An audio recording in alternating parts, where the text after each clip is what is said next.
Hi ಎಲ್ರಿಗೂ ನಮಸ್ಕಾರ. Welcome to Rashmi Pakashale. ನಾನಿವತ್ತು ಮಾವಿನಕಾಯಿ ಚಿತ್ರಾನ್ನ ಮಾಡೋದು ಹೇಗೆ ಅಂತ ಹೇಳ್ಕೊಡ್ತಾ ಇದ್ದೀನಿ ಬನ್ನಿ. ಮೊದಲು ಇದಕ್ಕೆ ಈರುಳ್ಳಿ, ಹಸಿಮೆಣಸಿನಕಾಯಿ ಹಾಗೂ ಟೊಮೊಟೊ, ಕಾಯಿ, ಕೊತ್ತಂಬರಿ ಸೊಪ್ಪನ್ನು ತುರಿದಿಟ್ಕೊಂಡಿದ್ದೀನಿ.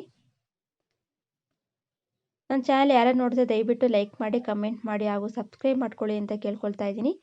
ಇದಕ್ಕೆ ಟೊಮೊಟೊ, ನಿಂಬೆಹಣ್ಣು, ಹುಣಸೆಹಣ್ಣು ಯಾವುದೂ ಕೂಡ ಬೇಡ. ನೋಡಿ, ನಾನಿಲ್ಲಿ ಒಂದು ಮಾವಿನಕಾಯಿನ ತುರಿದಿಟ್ಕೊಂಡಿದ್ದೀನಿ. ಮಾವಿನಕಾಯಿ ತುಂಬ ಹುಳಿ ಇರೋದ್ರಿಂದ ಯಾವುದೋ ಹುಣಸೆಹಣ್ಣು ಏನೂ ಕೂಡ ಬೇಡ. ನೋಡಿ, ನಾನು ಒಂದನ್ನು ತುರಿದಿಟ್ಕೊಂಡಿದ್ದೀನಿ ಮಾವಿನಕಾಯಿ. ಬನ್ನಿ ಮಾಡೋದು ಹೇಗೆ ಅಂತ ತೋರಿಸ್ತೀನಿ. ಇಲ್ಲಿ ಒಂದು ಬಾಣಲೆಗೆ ಸ್ವಲ್ಪ ಎಣ್ಣೆಯನ್ನು ಹಾಕ್ಕೊಂಡು ಶೇಂಗಾ ಬೀಜವನ್ನು ಹಾಕ್ಕೊಳ್ತಾ ಇದ್ದೀನಿ. ಈ ಶೇಂಗಾ ಬೀಜ ಸ್ವಲ್ಪ ಕಂದು ಬರೋವರೆಗೂ ಇದನ್ನು ಹುರಿದು ಎತ್ತಿಟ್ಕೊಳ್ತಾ ಇದ್ದೀನಿ. ಯಾಕೆಂದರೆ ಸ್ವಲ್ಪ ಮೆತ್ತಗೆ ಅನಿಸುತ್ತೆ ಅಂತ ಇದನ್ನು ಹುರಿದು ಎತ್ತಿಟ್ಕೊಳ್ತಾ ಇದ್ದೀನಿ ಮೊದಲೇ. ನೋಡಿ, ಶೇಂಗಾ ಬೀಜ ಎತ್ತಿಟ್ಕೊಂಡು ಅದೇ ಬಾಣಲೆಗೆ ಇನ್ನೂ ಸ್ವಲ್ಪ ಎಣ್ಣೆನ ಹಾಕ್ಕೊಳ್ತಾ ಇದ್ದೀನಿ. ಎಣ್ಣೆ ಕಾದ್ಮೇಲೆ ಸ್ವಲ್ಪ ಸಾಸಿವೆ, ನೋಡಿ ಸಾಸಿವೆ ಎಲ್ಲ ಚೆನ್ನಾಗಿ ಸಿಡಿದ ಮೇಲೆ ಇದಕ್ಕೆ ನಾನು ಕಡಲೆಬೇಳೆಯನ್ನು ಹಾಕ್ಕೊಳ್ತಾ ಇದ್ದೀನಿ. ಕಡಲೆಬೇಳೆ ಹಾಕೊಂಡ್ಮೇಲೆ ಇದು ಚೆನ್ನಾಗಿ ಮಿಕ್ಸ್ ಮಾಡ್ಕೊಳ್ಳಿ. ಸ್ವಲ್ಪ ಕಲರ್ ಚೇಂಜ್ ಆಗೋವರೆಗೂ, ಬ್ರೌನ್ ಕಲರ್ ಆಗೋವರೆಗೂ ಇದನ್ನ ರೀತಿ ಮಾಗಿಸ್ಕೊಳ್ಳಿ. ಆನಂತರ ಇದಕ್ಕೆ ಸ್ವಲ್ಪ ಉದ್ದಿನ ಬೇಳೆಯನ್ನು ಹಾಕ್ಕೊಳ್ತಾ ಇದ್ದೀನಿ.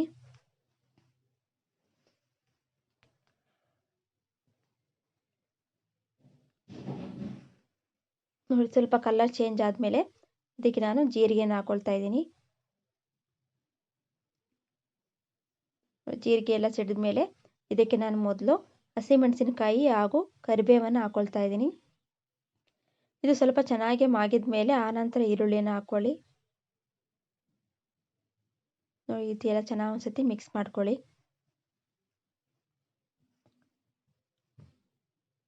ನೋಡಿ, ಇವಾಗ ನಾನು ಇದಕ್ಕೆ ಈರುಳ್ಳಿಯನ್ನು ಸೇರಿಸ್ಕೊಳ್ತಾ ಇದ್ದೀನಿ.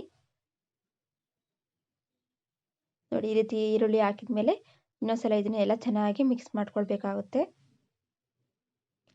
ಈಗ ನೀವು ಇದಕ್ಕೆ ರುಚಿಗೆ ತಕ್ಕಷ್ಟು ಉಪ್ಪನ್ನು ಸೇರಿಸ್ಕೊಳ್ಳಿ. ನಾವು ಮೊದಲೇ ಉಪ್ಪು ಹಾಕೋದ್ರಿಂದ ಈರುಳ್ಳಿ ಎಲ್ಲ ಚೆನ್ನಾಗಿ ಬೇಗ ಮಾಗುತ್ತೆ. ನೋಡಿ ಯಾವ ರೀತಿ ಆಗ್ತಿದೆ ಅಂತ. ನೋಡಿ, ಎಣ್ಣೆ ಎಲ್ಲ ಸೈಡಲ್ಲಿ ಬಿಟ್ಕೊಳ್ತಾ ಇದೆ. ಈಗ ನಾವು ಇದಕ್ಕೆ ಸ್ವಲ್ಪ ಅರಿಶಿನ ಪುಡಿಯನ್ನು ಹಾಕ್ಕೊಳ್ತಾ ಇದ್ದೀನಿ. ಅರಿಶಿನ ಪುಡಿ ಹಾಕೊಂಡ್ಮೇಲೆ ಇದಕ್ಕೆ ಸ್ವಲ್ಪ ಇನ್ನೊಂದ್ಸಲ ಚೆನ್ನಾಗಿದೆ ಮಿಕ್ಸ್ ಮಾಡ್ಕೊಳ್ಳಿ.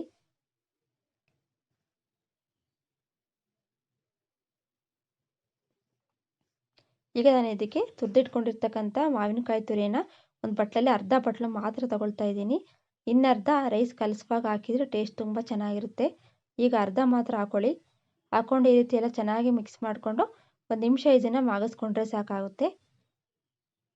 ಈ ಇನ್ನರ್ಧ ಉಳಿದಿರ್ತಕ್ಕಂಥ ಮಾವಿನಕಾಯಿನ ಅನ್ನ ಹಾಕಿ ಕಲಿಸುವಾಗ ಸೇರಿಸ್ಕೊಳ್ಳಿ. ಟೇಸ್ಟ್ ತುಂಬ ಚೆನ್ನಾಗಿರುತ್ತೆ. ನೀವು ಕೂಡ ಈ ರೀತಿ ಟ್ರೈ ಮಾಡಿ ನೋಡಿ.